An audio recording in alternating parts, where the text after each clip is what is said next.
कोई भी सपना साकार करने के लिए सबसे जरूरी है सही कोच का होना। चुनिए स्टडी अफेयर्स को और करें अपने यूपीएससी एंड स्टेट पीसीएस का सपना साकार। Download the app now. Hello everyone, welcome to our YouTube channel. आज हम लोग पढ़ेंगे 14 जून के करंट अफेयर्स। करंट अफेयर्स किसी भी एग्जाम के सबसे इंपॉर्टेंट पार्ट होते हैं, चाहे आप यूपीएससी दो, चाहे आप पंजाब पुलिस के लिए प्रिपेयर करो, चाहे आप सीडीएस के लिए प्रिपेयर करो, any exam you can think of, current affair is the most important component of any exam. ठीक है, तो जाहिर सी बात है पढ़ने जरूरी है। तो धीरे धीरे स्टार्ट करेंगे, डेली इसकी वीडियो बनाएंगे, ठीक है, और बाद में इसके वीकली टेस्ट भी रखा करेंगे। तो आज से शुरू करते हैं। मेरा नाम इंद्रजीत। आप लोग मुझसे जुड़ सकते हैं मेरे इंस्टाग्राम हैंडल और मेरे टेलीग्राम हैंडल पर। जो भी ये लेक्चर्स होते हैं, इसकी पीडीएफ आपको मेरे टेलीग्राम चैनल पर मिल जाएगी और मेरे ऑफिशियल इंस्टाग्राम हैंडल पर क्विज चलती रहती है, उसके आंसर्स वहां पर मिल जाएंगे आपको। ठीक है, चलो न्यूज की तरफ आगे बढ़ते हैं।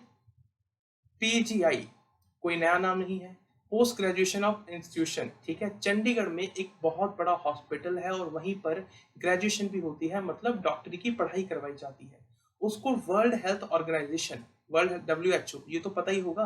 कोविड का टाइम चला है, कोविड के दौरान इसको मतलब WHO न्यूज में ही रहा है। क्यों रहा है? Because there was a health crisis, है ना।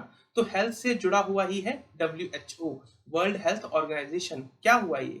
WHO Health Organization has awarded the Resource Center for Tobacco Control and the Department of Community Medicine School of Public Health at the Post Graduation Institution of Medical Education and Research in Chandigarh। जो PGI है चंडीगढ़ में, उसे award दिया है किसने? WHO ने। आप सबको पता होगा कि यूनाइटेड नेशन करके एक बहुत बड़ी संस्था है अंतरराष्ट्रीय स्तर की, जिसकी सभी कंट्रीज मेंबर कंट्री हैं। जैसे इंडिया भी उसका मेंबर है, बांग्लादेश भी, पाकिस्तान भी, चाइना, दुनिया में जितनी भी कंट्रीज हैं वो यूनाइटेड नेशन के मेंबर हैं। तो उसकी बहुत सी अलग अलग कह लो सब ब्रांचेस हैं या छोटी छोटी और संस्थाएं हैं, जिनमें से एक WHO भी है। तो WHO से अवार्ड मिलना बहुत बड़ी बात है। हाँ जी, बहुत बड़ी बात है। ठीक है, अगली न्यूज देखते हैं। World day against child labour. बच्चों से मजदूरी करवाना मतलब कानूनी रूप से तो गलत ही है, मुझे लगता है एथिकली भी गलत है ना। तो इसको मार्क किया जाता है 12 जून को। 12 जून को हम world day against child labour मनाते हैं। भारत का संविधान, the very Indian constitution itself abolish the child labour. मतलब भारत का संविधान ही चाइल्ड लेबर को अबॉलिश करता है या उसके लिए प्रावधान लेके आता है, उसे रोकता है।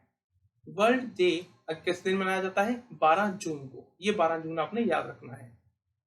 आगे देखो, पॉलीवर्सिटी। यूनिवर्सिटी तो बहुत बार सुना, ये पॉलीवर्सिटी क्या होता है सर? समझाते हैं। बेसिकली पहले ये न्यूज देख लेते हैं। Minister of education Dharmendra Pradhan, ठीक है, जो हमारे यूनियन एजुकेशन मिनिस्टर हैं, यूनियन मतलब जो केंद्रीय मंत्री हैं एजुकेशन को लेके, उनका नाम है धर्मेंद्र प्रधान। उन्होंने पॉलीवर्सिटी का उद्घाटन किया है, इनॉग्रेट किया है। अब ये पॉलीवर्सिटी कॉन्सेप्ट क्या है? देखो, विश्वविद्यालय यानी यूनिवर्सिटीज, अभी तक यूनिवर्सिटीज को समझते आते हैं, पर वो हमारे यहाँ फिजिकल वर्ल्ड में है। जैसे पंजाब यूनिवर्सिटी या HPU, Himachal Pradesh University, Delhi University, JNU, so many other universities as well.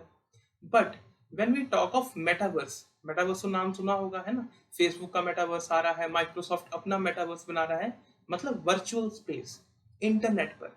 तो इंटरनेट पर एक यूनिवर्सिटी का उद्घाटन किया गया है, जिसे नाम दिया गया है पॉलीवर्सिटी। It is India's largest educational metaverse. Remember this word. It's an educational metaverse with over 100 academic partners establishing virtual campus. मतलब virtual campus होंगे अब। virtual campus क्या सब जगह पॉसिबल होंगे? बिल्कुल, इंटरनेट पर पॉसिबल होंगे। आप एक VR हेडसेट लगाएंगे। VR हेडसेट क्या होता है? वो लगते हैं ना यहाँ पे ऐसे लग जाता है, वर्चुअल रियलिटी हेडसेट।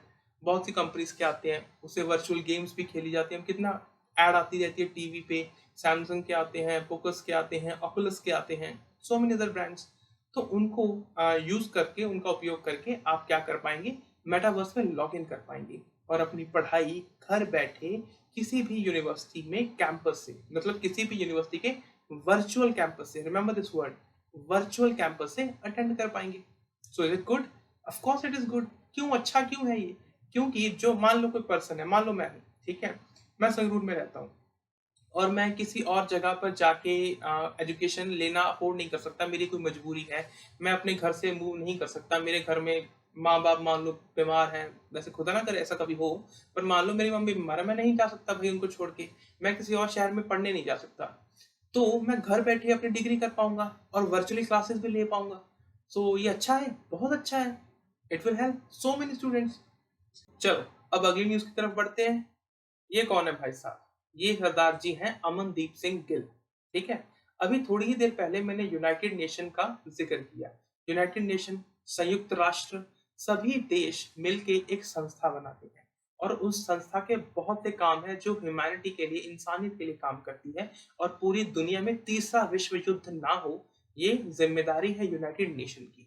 ठीक है, तो उसके जो जनरल सेक्रेटरी हैं उन्होंने अमनदीप सिंह गिल, जो कि एक सीनियर इंडियन डिप्लोमेट हैं, जब आप यूपीएससी का एग्जाम क्लियर करते हैं तो आप बनते हैं आईएफएस, इंडियन फॉरेन सर्विस में जाते हैं। इंडियन फॉरेन सर्विस में जो पर्सन सेलेक्ट होते हैं उन्हें बोलते हैं डिप्लोमेट्स, वो डिप्लोमेट्स बनते हैं। ठीक है, और उन्हीं में से, उन्हीं कई डिप्लोमेट्स में से अमनदीप सिंह को चूज किया गया है और he will be coordinating the programme for international digital cooperation in the whole world. पूरे विश्व में, पूरी दुनिया में जितनी भी कंट्रीज हैं उन सब के साथ डिजिटल कॉपरेशन हो सके, इसके लिए अमनदीप सिंह गिल जी को अपॉइंट किया गया है। तो it is a moment of proud for us. Yes, of course it is. ठीक है, अगले देखो, RBI, reserve bank of India ने कैंसिल कर दिया है मुथुल कोऑपरेटिव बैंक बगलकोट, जो कि इसका नाम है, मैं शायद सही से प्रोनाउंस ना कर रहा हूँ। बेसिकली दो बैंक्स हैं जिनके लाइसेंस को कैंसिल कर दिया गया है आरबीआई के द्वारा, भारत के रिजर्व बैंक के द्वारा। अब क्या आपके लिए न्यूज इंपॉर्टेंट है? बिल्कुल इंपॉर्टेंट है, पर इसमें इंपॉर्टेंट क्या हो जाता है कि आरबीआई ने बैंकों के लाइसेंस कैंसिल क्यों किए हैं। कौन कौन से नाम वो तो याद हो ही जाएंगे, है ना, कि आपका Mudkhal cooperative bank, Bagalkot cooperative bank. But the thing is कि क्यों किए हैं, ये इंपॉर्टेंट है। और फिर आरबीआई के पास ये शक्ति कहां से आती है? आरबीआई को ये पावर किसने दे दी? आरबीआई को ये पावर देता है आरबीआई एक्ट 1935। 1935 में एक एक्ट पास किया गया था, आरबीआई एक्ट 1935। वैसे 1934 में पास किया गया था, 1935 में आरबीआई एस्टैब्लिश हुआ था। पर उसी आरबीआई एक्ट के तहत आरबीआई के पास ये पावर्स हैं that they can cancel the banking licence of any bank in the country. ठीक है, कोई माल प्रैक्टिस कर रहा है, जैसे कोई भी और एक्सवाइजेड बैंक, ठीक है, हम किसी पर्टिकुलर का नाम नहीं लेते। आगे देखो, अनफोल्डिंग एफडीआई। एफडीआई क्या है? बहुत इंपॉर्टेंट चीज है भाई साहब, फॉरेन डायरेक्ट इन्वेस्टमेंट। देखो, हम किसी का ना फेवर नहीं करेंगे, किसी का विरोध नहीं करेंगे, पर हमें बहुत ही आम ये सुनने को मिल जाता है, या न्यूज में या कॉमेडीज में, है ना, कई बार कहते रहते हैं कि मोदी जी बाहर ही चले रहते हैं, घूमते रहते हैं। वो ऐसे ही नहीं घूमते रहते, वो घूमते हैं एफडीआई के लिए, ताकि देश में एफडीआई आए, फॉरेन डायरेक्ट इन्वेस्टमेंट आए। फॉरेन डायरेक्ट इन्वेस्टमेंट का मतलब है कि बाहर के लोग, फॉरेनर्स या बड़े बड़े इन्वेस्टर्स, बड़ी बड़ी कंपनीज भारत में आए और भारत में आके अपना पैसा इन्वेस्ट करें। कोई यहाँ पर फैक्ट्री खोले, कोई प्लांट सेटअप करे, कोई कंपनी खोले। कोई बाहर का इन्वेस्टर यहाँ के फैक्ट्री खोल रहा है, हमें क्या फायदा होगा? फैक्ट्री तो उसकी है, फैक्ट्री उसकी है, पर जो वर्कर काम करेंगे, लोगों को काम मिलेगा, लोगों को सैलरीज मिलेगी, एम्प्लॉयमेंट मिलेगी। भारत सरकार, और जाहिर सी बात है, जब लोगों को एम्प्लॉयमेंट मिलेगी तो उनके पास पैसा आएगा, वो उस पैसे को खर्च करेंगे। They will create demand and hence production, हमारी जीडीपी इंक्रीज होगी, देश की तरक्की होगी। इसीलिए हम एफडीआई के ऊपर इतना जोर देते हैं कि देश में एफडीआई आए, एफडीआई आए, एफडीआई आए, इतना कहते रहते हैं। ठीक है, तो India is a biggest recipient, मतलब देश में बहुत एफडीआई आती है। क्यों? इंडिया एक ऐसी कंट्री है जिसमें बहुत सी पॉपुलेशन है और बहुत ही ज्यादा पोटेंशियल है टू ग्रो। तो जाहिर सी बात है, आप मान लो मैंने कहीं इन्वेस्टमेंट करनी हो, आपने कहीं इन्वेस्टमेंट करनी हो, कहाँ इन्वेस्ट करोगे? वहीं पर इन्वेस्ट करोगे ना जहां पर इंक्रीज होने की, ग्रोथ होने की संभावना ज्यादा हो। तो इंडिया में ग्रोथ की संभावना बहुत ज्यादा है, इसलिए यहाँ पर इतनी एफडीआई आती भी है और लोग इन्वेस्ट भी करते हैं। ठीक है, इंडिया में बेसिकली जो न्यूज है, according to United Nations Conference on Trade and Development, India jumped one position to 7th amongst the top recipient of FDI. दुनिया भर में जितने भी एफडीआई होती है, उस पूरी एफडीआई में से भारत 7वें स्थान पर है। ये अच्छी बात है? बिल्कुल, ये बहुत अच्छी बात है। इससे हमें ये पता लगता है कि भारत में तरक्की की संभावनाएं बहुत अधिक है। ठीक है, अगली न्यूज देखो, The Indian National Center for Space Program and Authorization was established in Ahmedabad by Prime Minister Narendra Modi. ठीक है, मोदी जी ने अहमदाबाद में एक Indian national centre for space promotion establish नहीं मतलब उसका इनॉग्रेशन किया है, ठीक है, उसका उद्घाटन किया है। ये न्यूज़ हमारे लिए बहुत इंपॉर्टेंट हो जाती है 2 कारणों से। क्योंकि एक तो प्राइम मिनिस्टर ने खुद इसका इनॉग्रेशन किया है, मतलब ये बहुत बड़ा इंस्टीट्यूशन है, बिल्कुल। And it is related something to space. जब भी कोई बात स्पेस से जुड़ी आ जाती है या डिफेंस से जुड़ी आ जाती है, वो आपके लिए बाय डिफॉल्ट इंपॉर्टेंट हो जाती है। क्यों? क्योंकि स्पेस एक ऐसा मुद्दा है जो आपके किसी एग्जाम पॉइंट ऑफ व्यू से बहुत इंपॉर्टेंट है। डिफेंस एक ऐसा पॉइंट है जो आपके एग्जाम पॉइंट ऑफ व्यू से बहुत इंपॉर्टेंट है, ठीक है। आगे देखो, BIMSTEC 25th anniversary of BIMSTEC. BIMSTEC है क्या? एक इंटरनेशनल ग्रुप है। जैसे भाई क्लासेस में ग्रुप होते हैं, वैसे ही अंतरराष्ट्रीय स्तर पर इंटरनेशनल लेवल पे नंबर ऑफ ग्रुप्स आते हैं। जैसे आसियान, आसियान की फुल फॉर्म भी बता देता हूँ मैं आपको, ठीक है। Association of south east Asian Nations, G20, G7, ऐसे बहुत से ग्रुप हैं। वैसे ही एक ग्रुप है बीमस्टेक। बीमस्टेक की फुल फॉर्म है bay of Bengal initiative for multi sectoral technical and economic cooperation. Basically अगर आप भारत का नक्शा देखें तो साथ में बे ऑफ बंगाल है ना। तो जो बे ऑफ बंगाल को टच करती कंट्रीज हैं, जो भी उसको टच कर रहे हैं वो सभी इसके मेंबर हैं। और इनका पर्पस क्या है इस ग्रुप का? कि वो आपस में कॉपरेशन बढ़े, टेक्नोलॉजिकल एडवांसमेंट हो, इकोनॉमिक इंटीग्रेशन हो, बस ताकि सब मिलके इकट्ठे ग्रोथ करें। देखो, एक पर्सन अच्छे से ग्रोथ करेगा या सब मिलके करेंगे तब ज्यादा ग्रोथ होगी? जाहिर सी बात है, जब सब मिलके इकट्ठे ग्रोथ करेंगे तब ज्यादा ग्रोथ होगी। तो इसीलिए ग्रुप्स बनाए जाते हैं, ठीक है। पर इसमें एक बहुत इंपॉर्टेंट पॉइंट है, यहाँ पर लिखा नहीं है, आपको वैसे बता देता हूँ। नेपाल नेपाल बीमस्टेक का मेंबर है, बट भूटान, दोनों ही ऐसी कंट्रीज हैं जो बे ऑफ बंगाल को टच तो नहीं करती हैं, ठीक है, बट फिर भी वो बीमस्टेक के मेंबर हैं। तो टोटल मेंबर कितने हैं, ये आपका होमवर्क है। How many members are there in BIMSTEC? BIMSTEC में टोटल नंबर ऑफ मेंबर्स कितने हैं, ये भी आपने देखना है। नेक्स्ट देखो, ओम्बड्समैन ऑफ मनरेगा। मनरेगा तो पता होगा, कोई बहुत मतलब सबको ही पता होगा। मनरेगा तो 10 बार पढ़ लिया होगा। अगर एग्जाम के लिए प्रिपेयर कर रहे हो तो मनरेगा ही पढ़ा होगा। Mahatma Gandhi national rural employment guarantee act, कहीं लिखी है इसकी फुल फॉर्म? नहीं, यहाँ नहीं लिखी है। पहले इसको नरेगा बोलते थे, फिर इसको मनरेगा कर दिया, ठीक है। बेसिकली सरकार ने एक एक्ट पास किया जिसके तहत कम से कम 100 दिन की एम्प्लॉयमेंट देने की जिम्मेदारी है सरकार की, ठीक है। पर उसमें लोकपाल को नियुक्त किया गया है। लोकपाल क्या होता है? मान लो सरकार में आपने कोई कंप्लेंट करी, ठीक है, कि भाई साहब मुझे काम नहीं मिला या मेरे पैसे खा गया, कोई एक्सवाइजेड कोई भी कंप्लेंट करी। अगर कोई आपकी कंप्लेंट नहीं सुनता है तो आप लोकपाल के पास जाएंगे कि मेरी ये बात नहीं सुनी गई, मेरी इस कंप्लेंट का रिजॉल्व नहीं किया गया, ठीक है।